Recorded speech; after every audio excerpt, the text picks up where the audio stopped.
The budget for fuel subsidy for the first quarter of 2023 is about 3.36 trillion naira. And if that is sustained by June, it will be about 6.7 trillion naira. This is the sorry state of the fuel subsidy in Nigeria, and with its attendant impact on the society, on the citizens, and on the residents. As we speak today, we know that a liter of fuel goes for as high as 285 naira per liter or 300 naira per liter. In some other places, it could even be more. There is a feeling that the issue of fuel subsidy has become more political than we expected. And as we go into the 2023 election, this is one area that has been attracting conversation. While some presidential candidates have said, well, they will remove fuel subsidy outrightly, others have contrary views. But we're looking at specifically the PDP government and the APC government.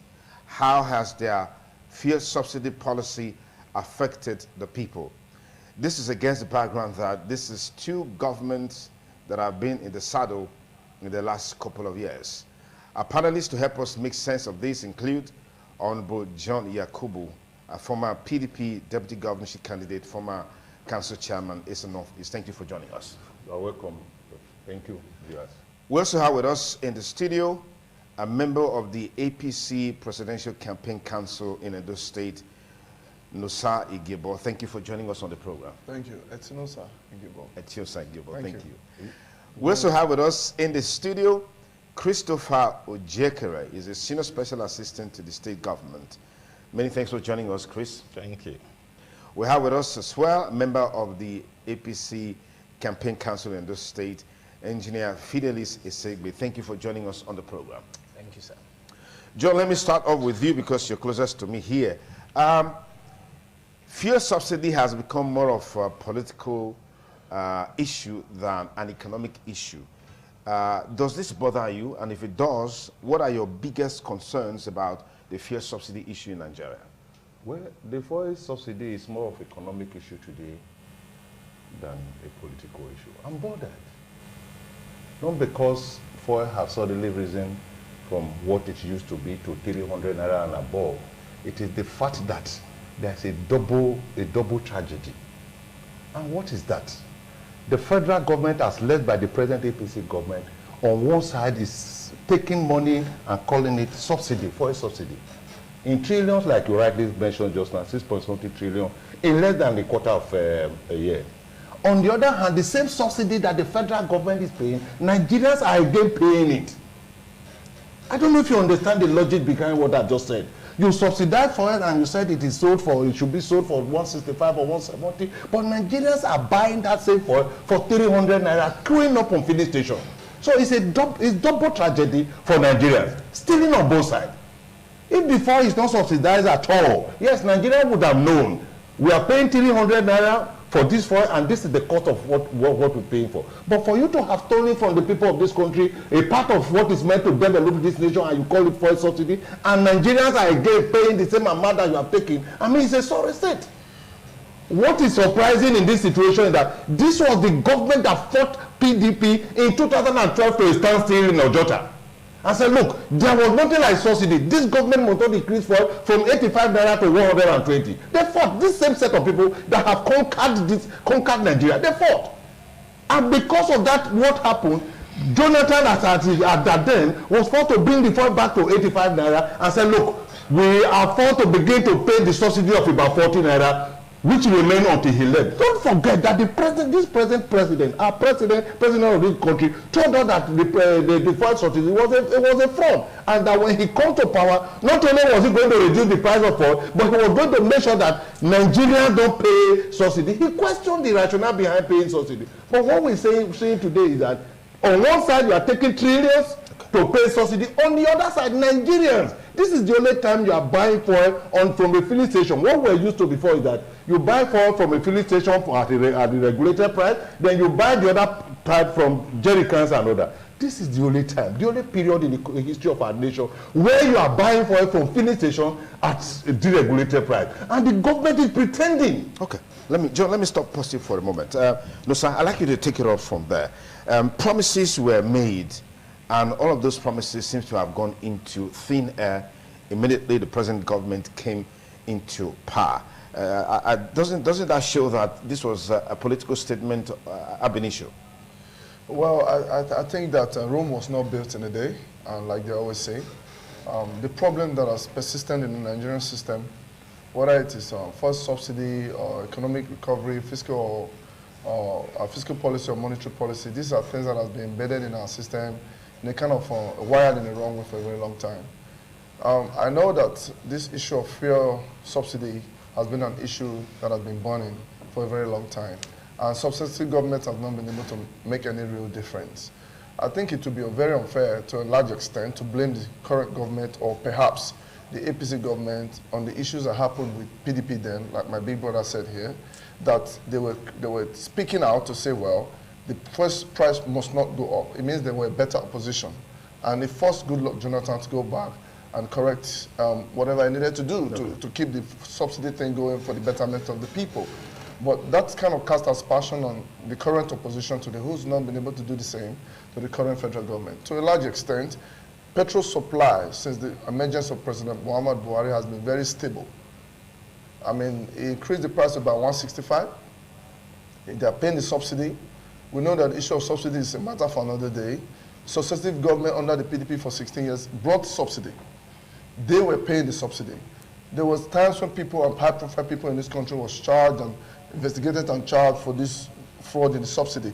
You can't give birth to a program called subsidy and then blame those who inherited it to a very large extent. If the supply of petrol has been stable in the last 5 to 6 years under President Muhammad Buhari, what has happened all of a sudden now that the issue of fuel has become a big problem because why politics is a political season. Those that are owning the license to distribute fuel in this country, most of those people that are in charge of subsidy are those who got licenses during the time of the PDP. So when you look at the way Nigerians behave, whether you're in opposition or you want to take over power, these platforms are built on the wrong footing to a large extent because your interest is power, not what you created that is biting the country. If the president has been able to sustain the buying of fuel for the last 5 to 6 years to 7 years, why all of a sudden, in some areas in Nigeria today, you see where they're selling fuel for 169 naira per liter. But you come to Edo, they are pressuring some people, or I know who owns petrol stations to sell at a very elaborate price. There are major importers in this country who collect subsidy from the federal government because the issues of manning and tax forcing the processes to make sure that they sell at the right price is compromised by people who are employed by the federal government. The whole blame is taken back to the president. So who is to be blamed? So, I mean, who is to be blamed is because the one thing they say is that if you go to a petrol station and they're selling for, say, 280 naira per liter, and that station, without information, most of our people don't know that they've already collected subsidy, which means the government has not defaulted in subsidy. The problem is the people themselves who are within the system with the help of certain people who are managing the civil services are compromising because a civil servant goes there to say, well, you shouldn't be selling this fare for this man. We're putting a sticker on it. Yeah. You are going to pay a fine. If people do not do their job, how do you now go back to a system that is already weakened?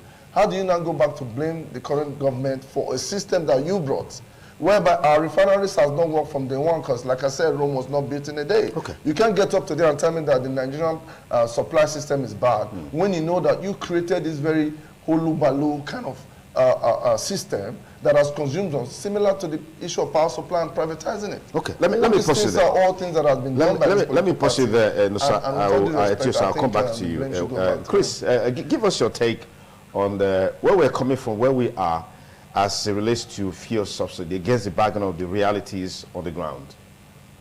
The attempt to try and exonerate the present regime from the subsidy debacle would always end up in a circle that is embarrassing because government is elected to take responsibilities.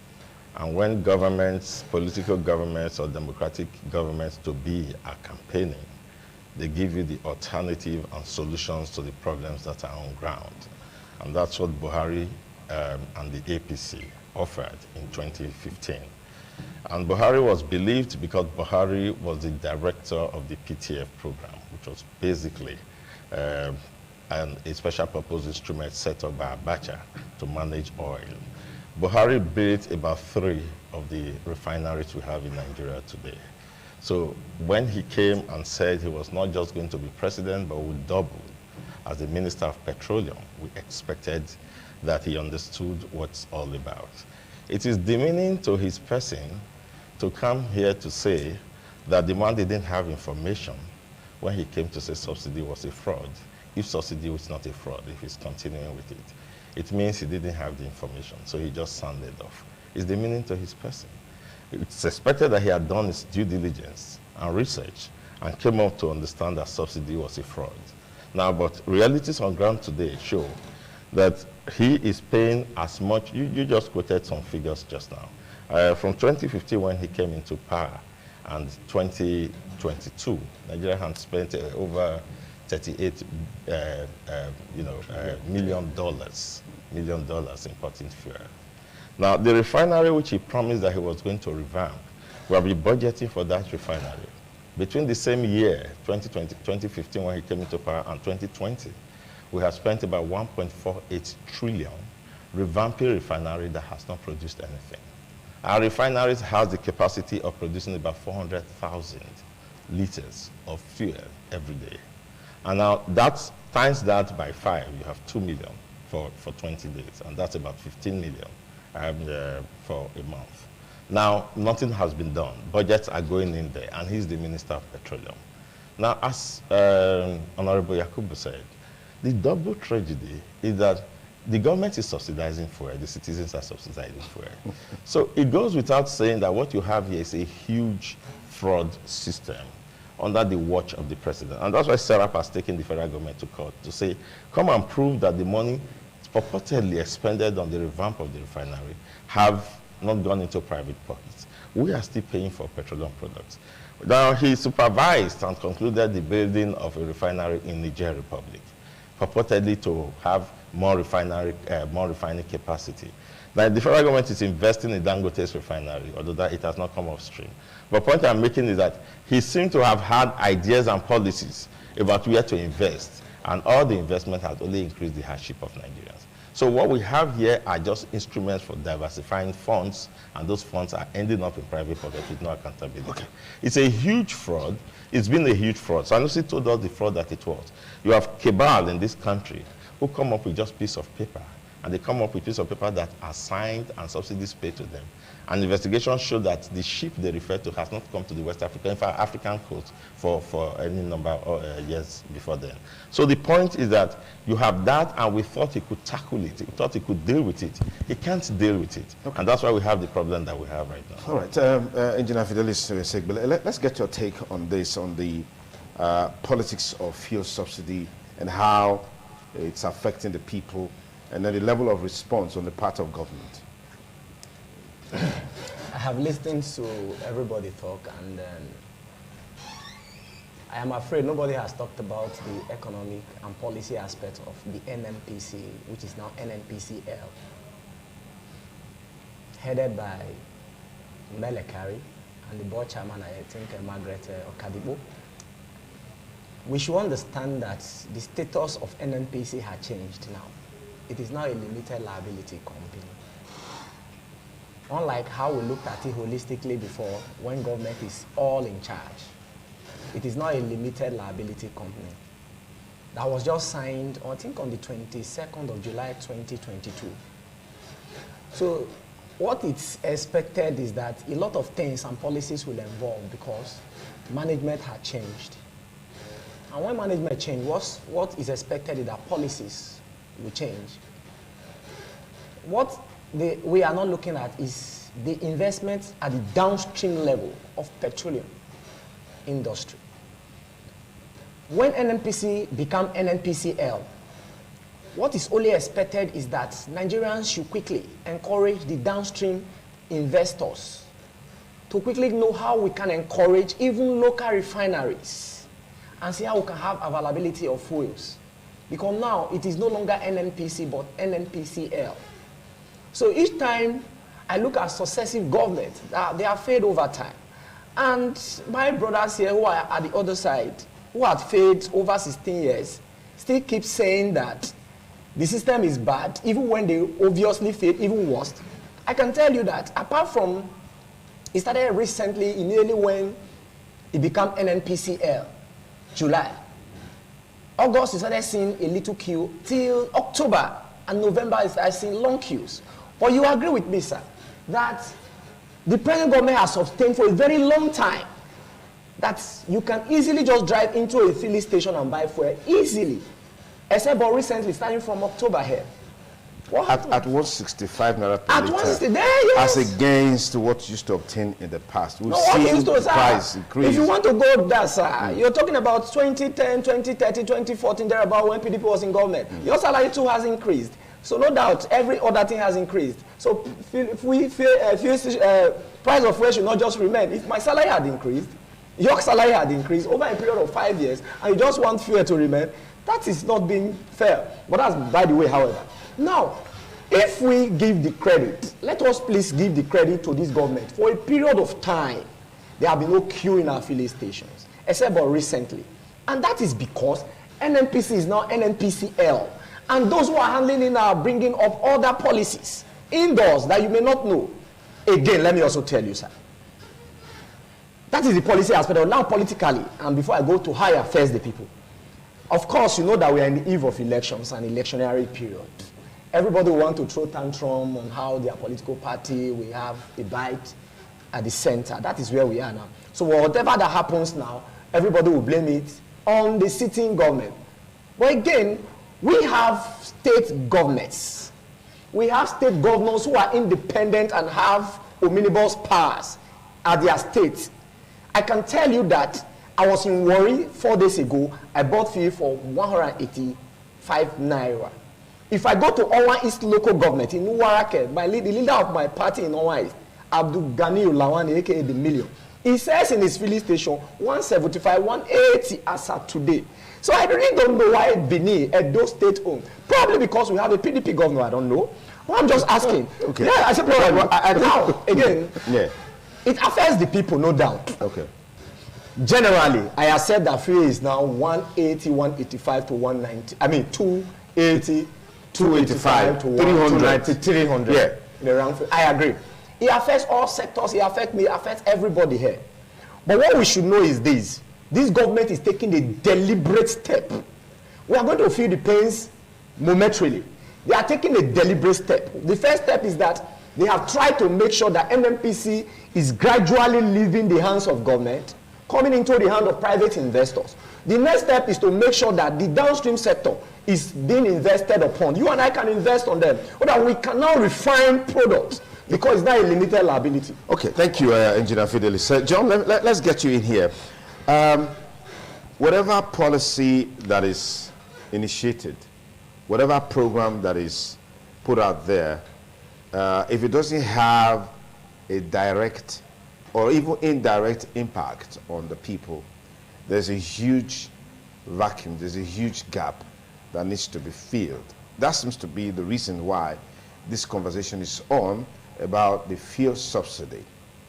If we're paying as much as 3.6 trillion naira for the first quarter of this year from the 2023 budget for fuel subsidy, and yet we are in the first quarter of the year and people are still buying fuel for as high as 285 naira per liter, 300 naira per liter, then there's a big question. If you just join us, it's Politics Today on Independent Television and Radio. Remember, you can send your tweets to at ITV Radio NG. You can follow us on our Twitter handle. You can also follow me on my personal Twitter handle at Jukokos, and I'll follow you back. John, let me get your take.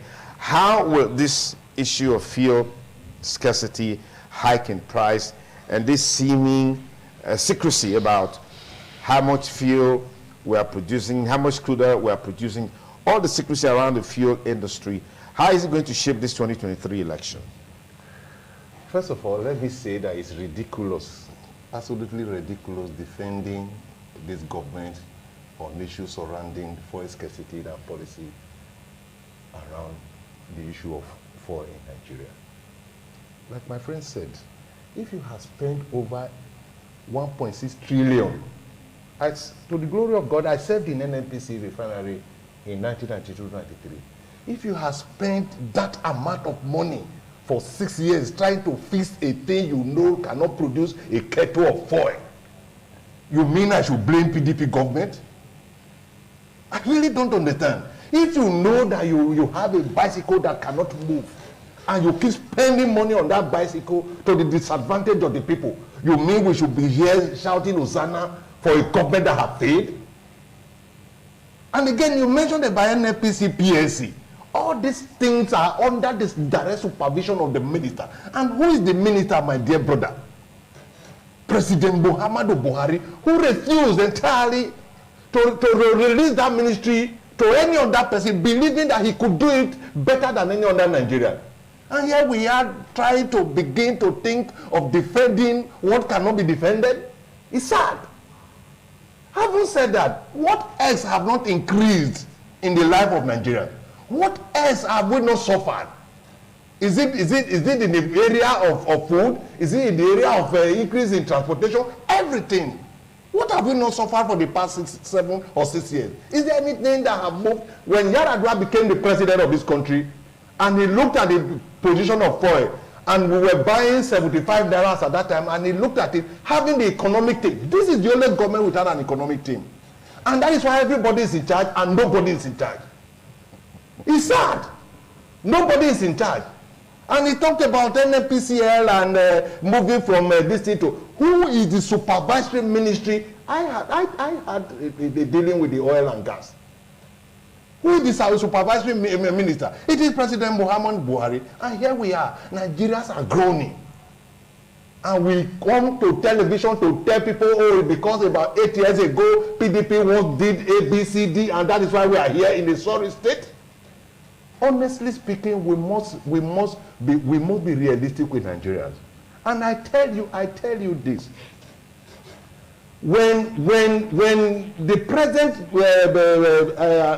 Atiku Abubakar was campaigning in 2019, he told Nigerians, these refineries cannot work under government because the hand of government is cold when it comes to business. No government in the entire wide world can do business successfully. I will sell this refinery so that individuals can repair it and produce fuel for Nigeria to buy. They shouted to the rooftop and said no, that we can fix it and it will work for Nigerians. When Obasanjo was leaving, I'm not talking about PDP policy and the present excruciating pain inflicted by the present government. When Obasanjo was leaving government in 2007, he sold the moribund refinery to Dangote. If you remember, Google it, you will see it, gentlemen. He sold it. I said, look, let an individual go and take this refinery, repair it and produce fuel for Nigeria. This same set of people who gathered in Ojota, every person that gathered in Ojota in 2012 is a member of the present government. Every person who gathered there, you can go and look at their faces, is a member of this government. They pressured the Yar'Adua, and Yar'Adua called Dangote and said, please give me my money, come and take your money. And Dangote gladly took his money back. Today, what did the present administration, what did they do? They have spent $4 billion buying just 20% of Dangote refinery. I mean, if this government can quietly, like my Mr. President is saying, is quietly waiting for May 29 to go, I think Nigerians will be happier. Okay, let me pause it there, John.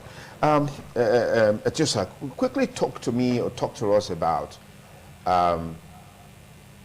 the attempt to deregulate the sector, giving individuals the opportunity to invest. I mean, we heard about modular refineries for as long as I can remember. I recall at some point when Vice President Yomi Banjo was the acting president, he drove that issue seriously. But today, we heard that some refineries have been built, completed, but no product to sell. They are not being serviced with product so they can refine. So I'd like to get to a perspective along those lines. You see, when you inherit a bad child that was wrongly raised, at the end of the day, you then inherit it when they told you this child was not good because the father never looked after them, and somebody else is sitting crying more than the baby, and they are the culprit. It baffles my imagination. With all due respect, the whole enclave of what Nigeria is going through today, starting from the ideology of democracy, and with all due respect to my big brother here, a very grassroots strong grassroots politician that I know, and they speak of Isechi Atiku Abubakar, who was one of those who sold and destroyed this country in many ways. Look at the Ajakuta steel, something like that, or this steel company that President Buhari just recovered recently. When you sell and try to privatize a company, you must have very strong policies that will drive it to enable that companies which were owned by the federal government to actually impact on the lives of the people. It is not selling it to your friends and cronies. And at the end of the day, they run it as a short equity business. They're not interested in investments in those infrastructure, like maybe power, for instance. You're talking about BEDC. It was privatized during Goodluck Jonathan. Nothing is put back. That is why today the system always collapses, irrespective of the fact that from 1999 for 16 years, PDP government was supposed to set a template. You see what I'm saying? At some point, we were probably, through family affiliation, part of the party. But if you want to give some kind of reasoning to why the situation of this country... So you were part of PDP before? No, I said true affiliation. What do you mean? What do you mean affiliation? I could be an NPC. I could be an NPC. My uncle could be in PDP. I'm just being sincere with that aspect. That doesn't mean that we were in a position of authority. Okay. And then the PDP government spent $16 billion on power when it matters the most, when money had value. And at the end, they have nothing to show. You see, Rome was not built in a day. That is why I use that slogan. And I can see that there's more politics being played here than the actual issues on how fuel subsidy and the cost of fuel has affected the people. But I think it's the season, and with all due respect, I can understand completely. President Obasanjo at some point was also a Minister of Petroleum, I think before the end of his tenure. Yeah. I think that was the same model that President Buhari copied. And when President Buhari came on board, the man realized that it was a complete rot. Even the armed forces, the issue of Boko Haram started during the PDP era. There was no equipment, no planes, nothing. Well, I just want to try to stay on course on the fuel price hike and the politics. The aspect of the fuel price hike, I know you wouldn't want me to play so much politics because I spit venom when it comes to that aspect. Maybe we'll have another day for that. When it comes to the issue of fuel subsidy, you cannot tell me that people that gave birth to a particular system, whereby members of the party in some northern states were charged. This issue of saying we supplied fuel, there was no vessels in any of these African coasts, were done by these people in the same government that they are defending today. Many cases were in court, but today that's why the government was voted out. So now the government, the government is voted out to right those wrongs. The government was voted out to right those wrongs. They now realized, the president realized that there was nothing on ground, likened to the idea of the military equipment. Money was spent, billions of dollars was spent on equipment. They brought equipment, but there was no real equipment on ground. So in the issues of the fuel problems in Nigeria today, the refineries they said they were building was not really being built. Okay. Under the President Muhammadu Buhari, on the private aspect of investment with Dangote refinery, which is the 650,000 barrels, you can go to Ekpe today and see that. When you have nothing, you can't build something on nothing. For you to get up and say that the president should be the one overseeing these functions as the minister. But he ascribed that responsibility to himself. Yes, of course. As the minister, Minister of Petroleum Resources. You see, let me tell you, he's the Minister of Petroleum Resources. Yes. But like I told him, I said, which aspects of government? Government is not run in isolation. There are different components of government that should come together to make sure that these things work. Let me tell you, for instance, he just told you that in Warake, where Abu Millionaire lives, that he sells fuel for 100 and something naira per liter. Why is he in Benin? They are selling for almost 300 naira. It means that the marketers has got licenses from the very PDP government in those days are now playing politics with their political party and holding let me learn, please. Let me learn. Yes. They are holding this fuel. They are pretending to create artificial scarcity. I know people who own petrol station I was standing with 2 weeks ago when they were calling him and telling him, why are you still selling at this price? You should increase that price. These things are not things that is in the open for people to know. You see, with all due respect, when it comes to the issue of governance in this country, I think the president today has revived so many things. But it takes time for those things to mature. All right, because we're in the political season. Because we're in the political season, the urchins, they're out again. Even the marketers of petroleum product on the downstream, who got most of their licenses from the government that was there before, are playing politics to the Nigerian citizens. They are the ones selling the fuel and they're the ones... All right, Chris, let me get you to talk to us about taking responsibility when it comes to ensuring that a policy that has been put in place works for the benefit of the people. This is an election year. How will what is happening now with the fuel price hike affect the hearts and minds of the electorate in this election? All right. First of all, I think I'd like to thank Igebo. He has established the point that the problems that were there in 2015 is still the problems that we have now. It simply proves that we have had a vacuum from 2015 to 2022. Not necessarily. Yeah, we've had a vacuum. So, yeah, so now the policy you are referring to were not in existence. And that's because he's just proven we've had a vacuum. Because I expected him to be telling us about what policies have been put in place and the effects of those policies, the gains that have been made from it. There's been no gain made, frankly, because it's been the vacuum. Now, the policy that was supposed or purportedly put in place, what the young man is telling us is that by the time you privatize, you expect greater hardship.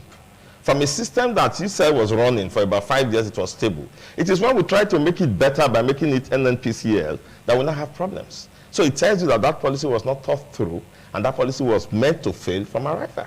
Because when you are going to do a policy review, you do a policy review for the better.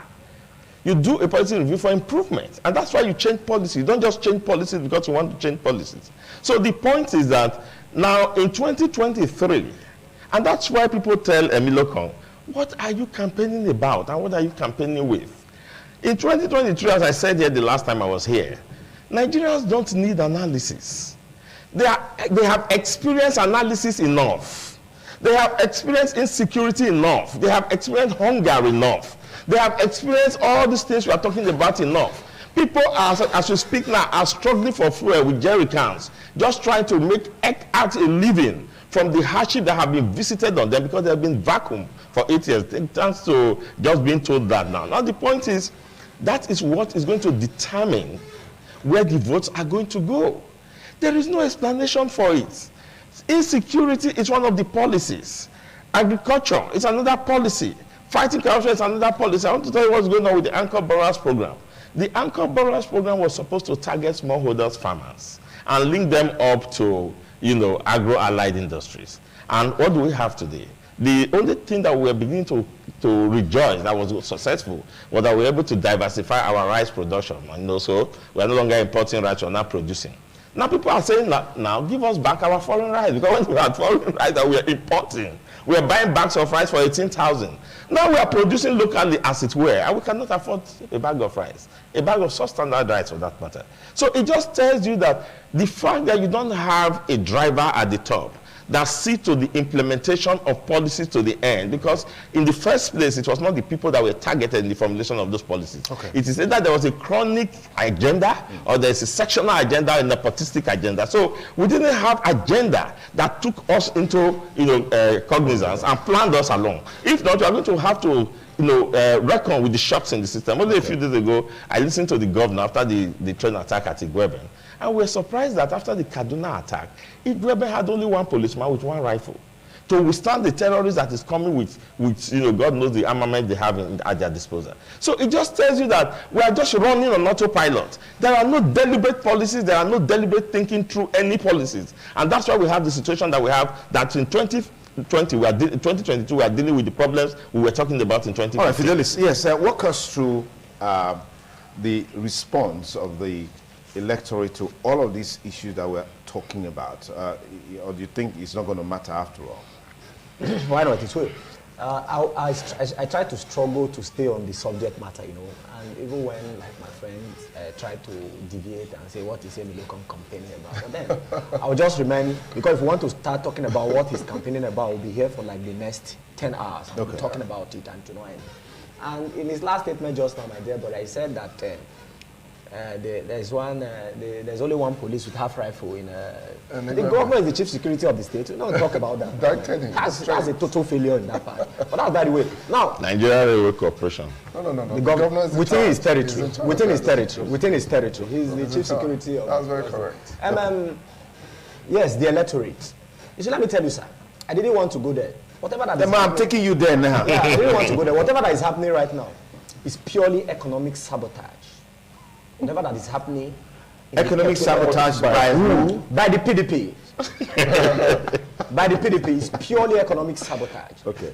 And I can clearly say it that, sir, if filling station A can sell for 180 and filling station B is selling for 300 naira in the same country, in the same economy, in the same market, what we suggest is this, sir. Majority, over 98% of those people who have oil wells in Nigeria acquired it in the first regime of the First Republic in 1999 to 2003. Go and check. Correct. And these are PDP people. And majority of those who have, what do you call it, depot, over 73% are PDP people. So what they just do is to regulate the system at this point in time because it's electionary period. I didn't want to go there, but it's just economic sabotage. But then again, let me tell you, it will not affect the mandate of our principal because he is focused and he knows where he's going to. And the people are aware that it's a deliberate economic sabotage.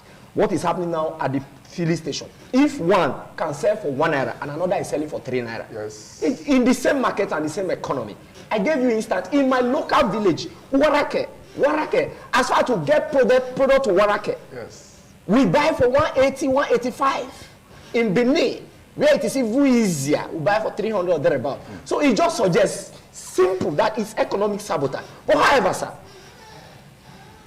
it is laughable when they say that we should not talk about. You see, when you plant yam, I followed my father to the farm, even at young very well. If you plant yam, you go first roti. After I done roti, you will come, they bring the new one out. The rot the APC government met after 16 years. That's where we are today. That is why we are where we are. Okay. So what they are not trying to do, it will take us a while. You will agree with me. So Nigerians made a mistake voting APC? No. We are planting it now. Not at all. It has been planted. It's growing gradually. It has to get rotted first before it will sprung up and give us a fresh. Yes. Let me tell you, Buhari has signed the petroleum industry bill that our brother here in PDP from South Saudi didn't sign. Yes. Buhari signed the electoral act against even his party wish that they said they will rig the election. He signed it. Buhari signed the education bill where you cannot take loan. I can count on and on and on. We are not talking about these things. But these are policies that we have that might help us in another 8 years or 16 years as it were. Like my brother said, Rome was not built in a day. But the policies APC is putting on ground now is growing and is germinating and is going to give us a good fruit. Fantastic. It's the politics today on independent television and radio. It's so amazing how every sector of the society, you always find politics. You always find political issues to ruminate on. And that's exactly what we're doing here today as it relates to the fuel price hike. I did say at the beginning that in the first quarter of this year, the budget for 2023 has already outlined about 3.6 trillion naira for fuel subsidy. That will increase to over 6 trillion naira by June this year if subsidy is not removed. There's been argument for and against outright removal of fuel subsidy. Let's get back to my panelists now before we open our studio lines, their take on this, and then of course to engage the issue of how all of these will cascade into the 2023 election, which is just around the corner, 25th of February, and then the next election will be in March. John, yes, quickly, give us your take on this. Well, I am honestly surprised at the argument of my brothers concerning what we're discussing. But my only take here is that Edo people are the ultimate judge. They watch us here, they listen to us, they know what we talk about.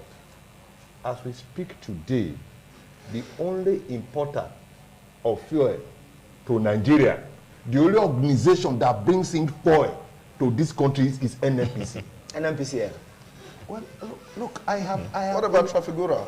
Look, I hope we understand what we're discussing. What about Vital? Let's take one at a time. So, I hope we know what we're talking about. Because I am a player in the oil and gas.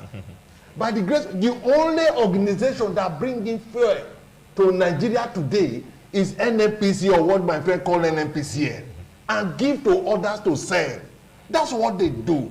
And my brother keeps talking as if the only people who have first stations in Edo and beyond, in Lagos it is 300. I came from Lagos yesterday. In elsewhere are PDP members.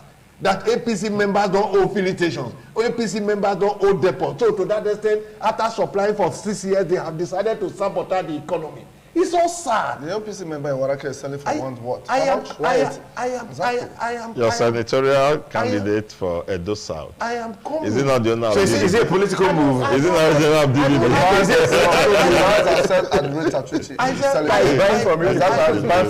Now John has a floor quickly. I'm surprised that this is the level at which my brothers are discussing the present situation. For Nigerians, like I said at the beginning of this program, paying double. The government have stolen from them and call it subsidy. They again have been asked to now pay the same subsidy through paying higher amount of money for the same liter of oil. I mean, that is double tragedy. It's like a nation burning. It's like a candle burning on both ends. And it's terrible. This is 2023. Like my brother said, for the argument so far, it means a vacuum has been created for 7 years. A vacuum has been created. And there are reasons and evidence to show that that vacuum has been created. Because nothing, not a single thing, nothing that you can point to that had improvement. Okay. So to that extent, Nigerians who take back this country, it's like that everywhere in the world. Everywhere in the world. When the Democrats are not doing well, Republicans will take over. When Republicans are not doing well, Democrats will. It's like that everywhere in the world. Now that the present government cannot manage the economy, they told us that they were going to manage in a better way. All we are telling Nigerians, or all Nigerians want to do, is to take back the government from them and give it to people who can properly manage it. Yes, quickly. You see, whenever... Is this a hard sell for... No, it's not a hard sell at all. Sell? Whenever I'm speaking on this political issues, when you interrupt me, like I just monitored and watch other people have the time to put their message. You also have the time. Somebody You has always have listened your to us. time. I know what I'm saying. You always have your This time. is not my first time on media. I know what I'm saying. If you interrupt me, you interrupt the message to the people. Because we're trying I don't to interrupt you unnecessarily. I interrupt you when it is necessary to well, direct the focus of the program. Now, what you do after the program, I always our do. brothers have been politicking. No, just hold on. What you do after the program, you go back to the preview of the program and know that you actually have more time than them. Yes. Okay, I'm talking about interrupting me, not to say that I will interrupt you when I feel that you're going off track. Okay, That's why I'm here. Well, when I talk about politics, it's like I'm going off track. Anyway, Sonny, I understand. Okay, it's go ahead. Just go to ahead. Work with 4 men in the studio trying to discuss politics. Yes. You see, for me, I believe that the APC candidate will win the next general election, without doubt. Do you know why? Because Nigerians have not forgotten all the rot from the PDP government in the last 16 years. Just recently, as bad as the President Buhari has a claim, is somebody who paid 13% oil derivation that has not been paid from 1999 to date. And the Southern governor, with all due respect to my big brother who worked with His Excellency, the governor of Edo, got money and they all kept quiet. If not for some wicked that God will bless, who told the people that these people are getting money and they've kept the money to themselves, how would people ever know? So to come here and mislead the populace, and we are young politicians, to me, I cannot subscribe to that. The issues of insecurity, when you talked about the Igweben train attack, Edo State has gotten over 55 billion on security votes. The president does not owe them a dime. All the allocations has been paid. I think the Edo people need to ask, and the Nigerian at large to ask them, why is this money not spent? If a president of a country, President Muhammad Buhari, can give opposition money that has not been paid during the PDP era from 1999 to date, with all due respect, give them some credit. The issues of petroleum supply has been stable. They are playing politics now. If the president is bringing policies to change the idea of how things are done a bit better, it would, any common man, even the dummy on the street knows that it takes time for these things to stabilize. And that is what they are doing now. You cannot tell me that a situation whereby you can buy fuel for 100 and something naira in Warake, and in Edo the price is different. Okay, most of the time they talked about the presidency and the issue of insecurity. The governors of each state have been getting security votes. They choose not to spend this money. All these are things that borders on the populace. Okay. When it comes to the issue of fuel and the price that they are paying for fuel, the presidency does not have a problem as to why the fuel is available. They have it at the station. People hoard it.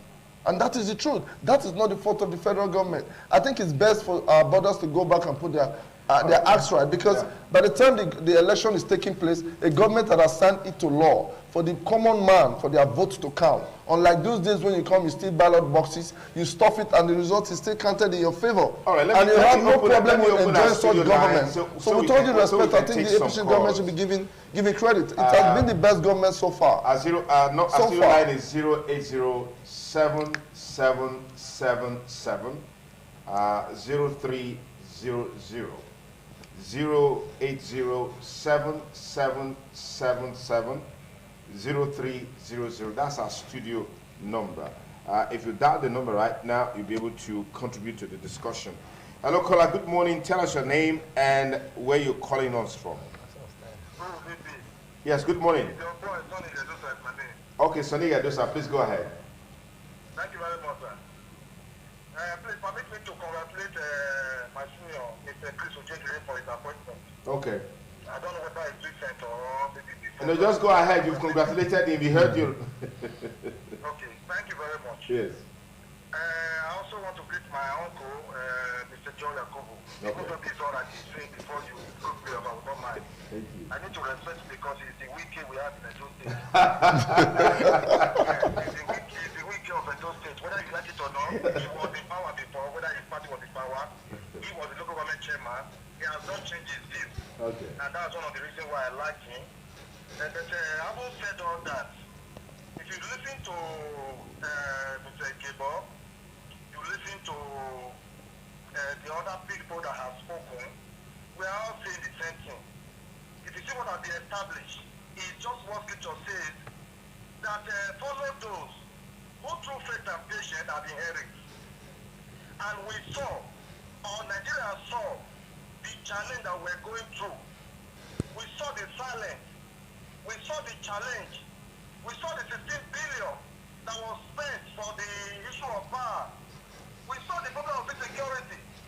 We saw Leah Sharifu that was held back. And all these things were there. And we said, no, we cannot pay them back with what they have done. We are going to ensure that we point them and not voting for them. Then that's the reason why we brought SPC in. And SPC now came with a promise to ensure that our lives are better. And if you look at all the promises made, whether APC led at the federal, whether PDP led in the state, go and check those promises carefully. They have not been fulfilled. And now, life is even worse now compared to where we're coming from. So the establishment that I've got from your station right now is that PDP and APC, they have failed Nigeria. So what you're going to do again as Nigeria, we will decide. Do we want to go back to 1999? Or want to continue with APC? Or there is a new song that's coming up in the sky? Nigeria will decide that not your man in the studio. All right. By the grace of God, we have been crying about we hear our prayer. Okay. And Bible says, he that is willing and obedient shall eat the fruit of the land. Thank you, Sonny Yadosa. Don't carry me go out. All right, Chris, quickly. Yes, let me just quickly cancel out two of the things said here that are incorrect. First, the government has several ways where it earns money. It doesn't have to come every day to tell you, I've got so money from tax. That's why you make financial statements at the end of the year, you make your budget proposal. So that the government didn't come out to say we have earned sources from federal government. I mean, it's just wicked infantile politics. Now that the security apparatus is no longer in the hand of the federal government, it's in the Edo State government, we're happy to take responsibility. But just to say that our first delivery is that all the 28 people that were kidnapped, the government of Edo State have had them released. Can you give us examples of the ones that have been released by the federal government? Just yesterday. Can you give us an example? Can you give us such example? So we have no such example at the federal level. So the point is, so are you following me? The Commissioner of Police reports to the IG, the President is Commander-in-Chief of the Armed Forces of the Federal Republic of Nigeria. And we're talking of Nigerian Railway Corporation. And you are saying it's for us, we take the responsibility. And we will be able to deliver on the responsibility. Right. So we are asking the federal government to do the same thing and show that leadership. That's what we are saying. Okay. Now, as for the election, yes, you hear what he just said. The refinery, it's a problem. Atiku is the only one offering solutions. And he's saying, I'm going to privatize the refineries. Why is the federal government subsidizing? Selling them to his friends. always does Well, that. the point is that if they put the refinery in the market now, maybe it's only Gebo here that will be able to bid. I don't know if will be able to bid for it. It is those who can bid for the refinery that will bid for it. What's your name? Okay, Victor, go ahead. Sorry, I want to correct one thing. We are all Nigerians. This platform is meant to express people and the best way for us to solve the problem in the society. We shouldn't come to this platform to be talking about the party, this one is better, this one is not better. But we should think holistically where the problem is coming from. If there is a problem with fuel hike, forget about which party this one belongs to. Where is the problem? How do we solve? This is not issue of whether it's Labour Party or it's PDP or it's APC. But this is affecting everybody. Okay. Because this issue when people come, they say PDP does better, this one does better. At the end, when this one wins, if they are all friends at the end, what will we solve this problem? Fantastic. What people should we go and involve a foreigner to run this operation so that it will be better for us? That's what we should forget about. Okay, let's not play for what this party thing. In US, if somebody president of they say we don't buy things, it's not doing well. Forget about the party.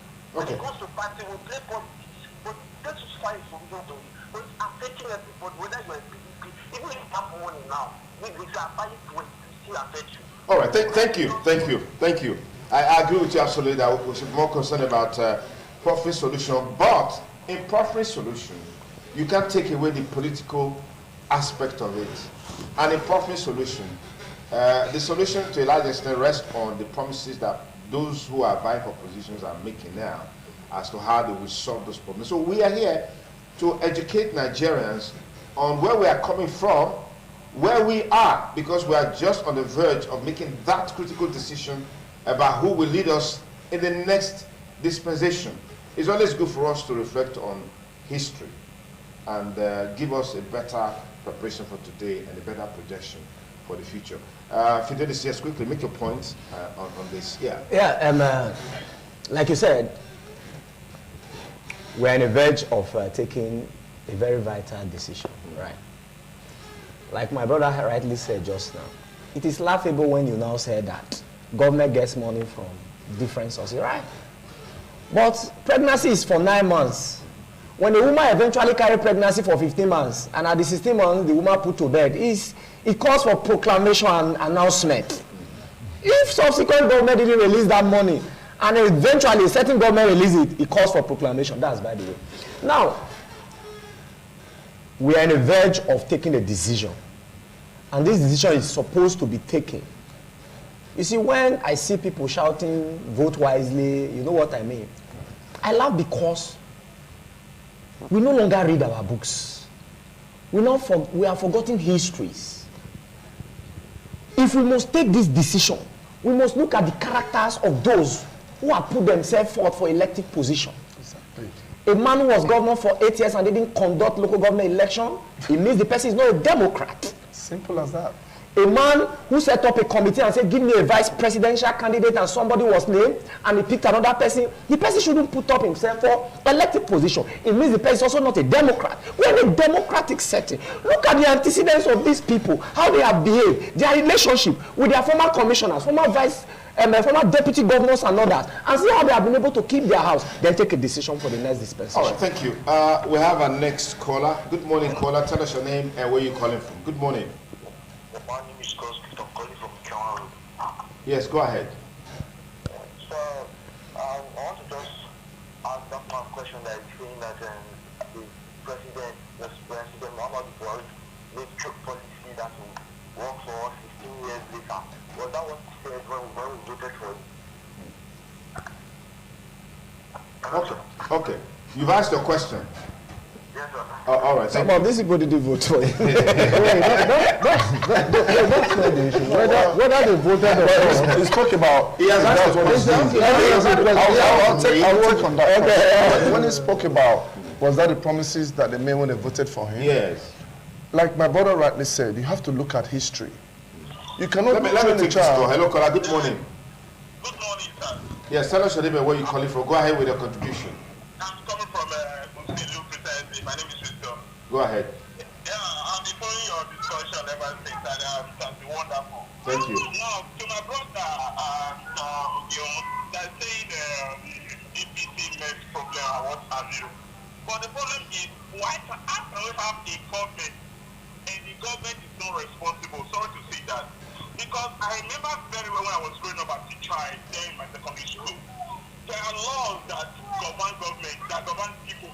That govern people. Now, these laws are not happening. How can some filling station be selling 180, 175, and some are selling at the rate of 300, 330, 320? And you are telling me it's not the government fault? Whose fault? They say the citizens are bad. Who makes the citizens bad? The Bible says when the head is corrupt, the branch are also corrupt. So you cannot change the government. You cannot change the citizens if the government is not yet to change. So the problem is fall back to the government. That is not the truth. All right. If there is a body that governs this policy, if nobody would dare it. I remember those in the closed police station for selling and open price. Yeah. The closed police station for tying their toto. Since I buy fuel like every day, both out of my car. You buy 4 liters when they said it's 250 when it was 250. Yeah. Well, supposed to be 4 liters, but you see 3 point something liters. Okay, our time is up, gentlemen, and how wonderful it is when you're having a great time on a program like this and time runs so fast. So I want to say big thanks to our panelists. Honorable John Yakubu, it's always a delight to have you here. Thank you. Thank you for joining us on the program. Thing, right? And Christopher Jacob, thank you for joining us. That is why DVD says the right price. And his meters are not tampered with. Thank you very, very much. That Thank you is so why much. Thank you. in. Well, that's our package for today on Politics Today on Independent Television and Radio. I've gotten my PVC. Have you gotten yours? Next week Saturday on the show, I'll bring my PVC so that you see it here. And I'm going to vote. I haven't done that in a long, long while. Who are you I'm voting for? I'm certainly going to vote my mind and my conscience. Who are you voting for? The suffering is too much in this country. Who are you voting for? Anyway, that's our package.